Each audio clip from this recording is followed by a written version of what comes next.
Why, hello, my loves, and welcome back to Spook Manor. Are you here for a terrifying tale that will turn you green with envy? Then join me as we follow a broken-hearted young woman through the frozen marshes of Connecticut. It is an oddly cold April day in Burlington where our story begins, but the chill outside is nothing compared to the heartache going on inside the home of Amanda and Jake Bentley. They are high school sweethearts who married after graduating, against the wills of their respective families. There were conflicts within their loved ones that forced the young couple into a Romeo and Juliet-like situation. Amanda's family were hardcore Baptist, and Jake had been raised with a mother who was an outspoken and overbearing atheist. Despite the fact that both families openly protested the romance, the couple stood strong. They were two lovers against the world, and upon eloping on Amanda's 18th birthday 2 years ago, both teens were left to fend for themselves. Jake was not surprised at all by his mother's reaction. She was a dark and cruel woman whose actions often left scars. His father had left back when he was too young to remember, and in many ways, he was forced to raise himself. Despite the fact that Jake had long been abandoned by his own parents, Amanda's family was far stricter than most could bear, and they were often frowned upon by fellow church members for their dominant parenting style.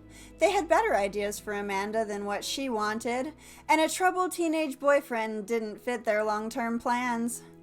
The oppression throughout her childhood caused Amanda to run from the life being imposed upon her.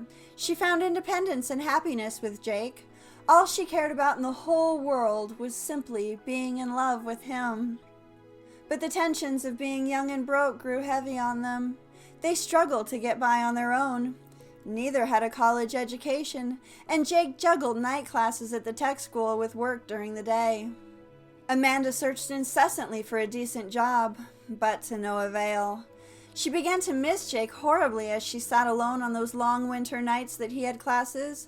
She missed the old times, back when he would pull up to her house at night and they would sneak off to rebel against the world. The only family member who remained faithful to the couple was Amanda's grandmother. She had always supported them and gave where she could. The grief was overwhelming when she passed. She had always been Amanda's saving grace. To add fuel to the already flaming conflict, her grandmother had taken Amanda's parents out of her will and left everything to Amanda. Though, sadly, this wasn't much. The sole inheritance was a property on Upsom Road and a small sum of money in the bank. Thankfully, though, the property gave them a place to live rent-free. It was a small home, built sometime in the late 1800s, and though restored in the 1950s, it had fallen into disrepair. The bank sum made it livable, but only to a point. The winters were cold in the drafty antique structure. It was built by a member of the church who acquired the land back in the 1780s. The land sat beside a small graveyard, which was aptly named the Seventh-day Baptist Cemetery as a result of the settlers. It is one of the last buildings left standing after numerous suspicious deaths plagued the congregation from 1810 to 1820. Some believed that the church was run out of town by locals, as the accidents often alluded to foul play, while others believed that it was an outbreak of yellow fever or smallpox that caused them to flee the area. Regardless of the reason, after years of vandalism to the land and cemetery from the 1970s to date, this area had pretty much been left abandoned or destroyed, with only hints of the past inhabitants decorating the forest with handcrafted stone barriers and a few headstones left standing. Other than the now private owners of the cemetery, who have gone to great lengths to restore it, and a few distant neighbors that are too far away to see, the area had become a sad and lonely place for Amanda. It was too remote, too rural, and too quiet for the adventurous wild child that she is inside. She was overcome by grief, loneliness, and boredom. This inevitably led to outbursts and fights whenever the two found a rare moment to be together. Jake was giving it his all to make her happy, to give her the best life that he could, and she was drowning in emotions. She needed a reality check, and he gave it to her on this icy cold morning. A huge fight had erupted. Harsh words were thrown, and Jake stormed off to work with a slamming door behind him. Amanda sat on the couch and cried for several hours before making her way to the bedroom. She needed to walk this off, and with special permission from the property owners, she decided to take a stroll through the cemetery, which seemed ironically fitting to her circumstance, as it embodied her fears about their future. She felt safe walking through the graveyard. She knew the new owners were no one to mess with. Between their efforts and that of the local police, the area is now heavily watched over and protected from vandals. The sky is dark and overcast. Burlington had been hit by a rare heavy snowstorm over the last couple of days. This left the air frozen and crisp. Amanda walked along the road to the cemetery, breathing through her scarf to keep the winter from making her throat sore. Heavily bundled in a large coat, snowcap and gloves, she eyed the forest which surrounded her as she slowly made her way down the path. The ground was coated in a blanket of snow, and an eerie silence filled the air around her. She eyed the stone walls and the few ancient gravestones as she walked by. For a split second, she thought of the legend which haunted this hallowed ground.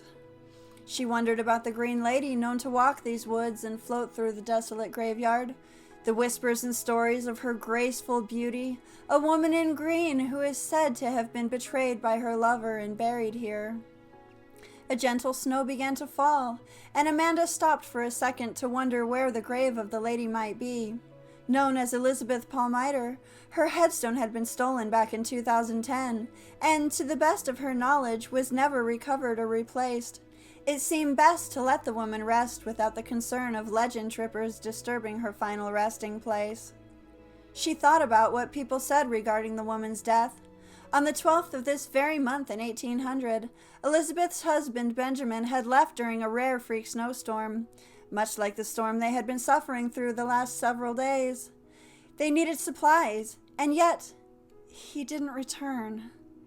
It was then that her memory of their fight took hold, and she wondered if Jake would be returning that night after how horribly she had treated him. She continued walking through the woods, wandering aimlessly through the trees as she again reflected upon the Green Lady. Elizabeth, too, feared her husband would not return home, and much like Amanda, considered going out in search of her husband. But there was a big difference between what Amanda and Elizabeth faced. The 19th century was a much harsher time, and modern technology wouldn't allow for the ease of travel like it does today. Where Jake is only a text or short drive away, Elizabeth's husband could have easily been lost forever with no hope of ever finding him. Amanda could understand why the Green Lady would venture out to find him. It was said he was safely in town, waiting out the storm. But, with no way of knowing, the woman ventured off into the wilderness alone. As much as Amanda loved Jake, she could understand how the fear of losing her lover would take hold, how she could not stay inside and wait either. Her mind was then flooded with thoughts of all that Jake had done for her. She was such a fool. How could she have been so stupid and ungrateful? Beating herself up as she wandered deep into the forest, a sudden loud crack caught her attention. She looked around into the falling snow and dark trees. It was now dusk, and the snow was falling heavily again. Trying to get an idea of where she stood, it dawned on her that she was lost. Deciding to follow her footsteps back home, she then stepped forward. There was another loud crack, and the ground had given way beneath her. She was suddenly plunged into icy waters. She screamed for help and cried out, but knew no one was around to save her. She fought to climb back onto the ice, only to find it would break again under her weight. In the summer, she could have easily saved herself, but the water was washing out under her feet, and she quickly sank knee-deep and fell forward into the marsh below. She was too bundled with clothing to move freely, and slowly, despite her efforts, she began to sink deeper and deeper into the freezing water. It was as though the water was sucking the very life from her. She could hardly scream for help anymore. It was as though 1,000 knives were piercing her body, which now felt like it weighed 1,000,000 tons. She stared up and saw a light above her as her head passed under the water. "Is this the tunnel of light you see when you die? Is this God?" she questioned as her body gave up the fight. She wished with all her heart she had one last chance to tell Jake how sorry and grateful she was. He had given her everything, and she had been such an ungrateful brat. If she could cry, she was, but she could not feel it. Her body was going numb. Air had left her lungs for the last time, and darkness filled her consciousness. She thought she felt something. A squeeze to her hand, perhaps? A hard tug? She wasn't sure. Something began beating at her, as though her spirit and body were fighting to stay attached. Suddenly, the cutting, icy air filled her lungs, and her body was overflowing with the breath of life again. Amanda gazed up at the treetops silhouetted against the darkening sky. A beautiful young woman in green Victorian gown looked down at her with a Mona Lisa smile. A warmth wrapped around her, and she lost consciousness again. She finally woke in a dark hospital room. Jake lay partially over her bed as he sat in a chair beside her. His warm hand wrapped around hers lovingly as he slept. It was clear he had been wearing those same clothes for several days. The next morning, they had a chance to talk. Jake felt horrible about the fight they had and came home early to apologize. He realized she had gone out for her usual walk and thought he might follow her trail. It was lucky he had, as he was the very one who had saved her life. It was then that Amanda laughed. "Thanks for not watching me drown like old Benjamin did to the Green Lady," she said, and turned to Jake with a smile.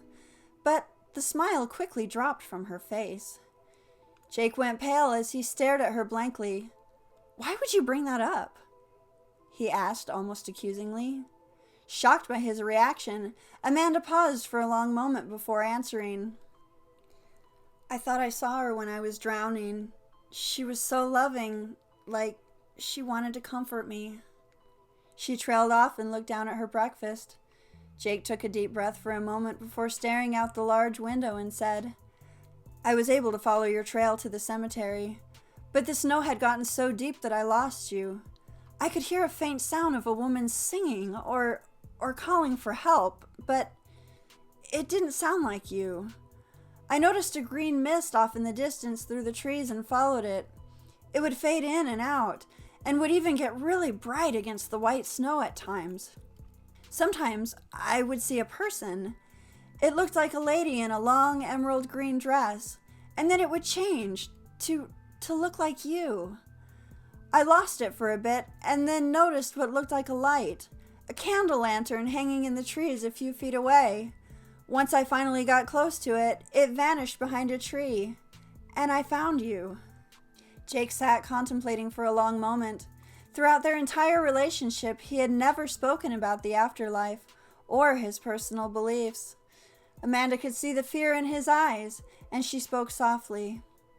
"But her husband let her die, and you didn't," she stated. "We don't know that," Jake replied. "Some say she was murdered by one of the townsfolk, or that her husband was too late to save her. It's all speculation at this point, anyway." "Well, one thing is certain," Amanda broke in. "She saved us." The couple stared into each other's eyes, feeling a passionate connection with one another. They grew that day, with a deeper understanding and appreciation for life. Though this experience left them with more questions than it did answers, they learned the most important lesson of all, and that is that true love is eternal. So tell me, my loves, have you been to Burlington, Connecticut and explored its historic past? Have you yourself met the Green Lady? Please comment down below and like and subscribe for more fictional stories that are often of actual urban legends and sometimes have historical reference. See you next week and have a good night.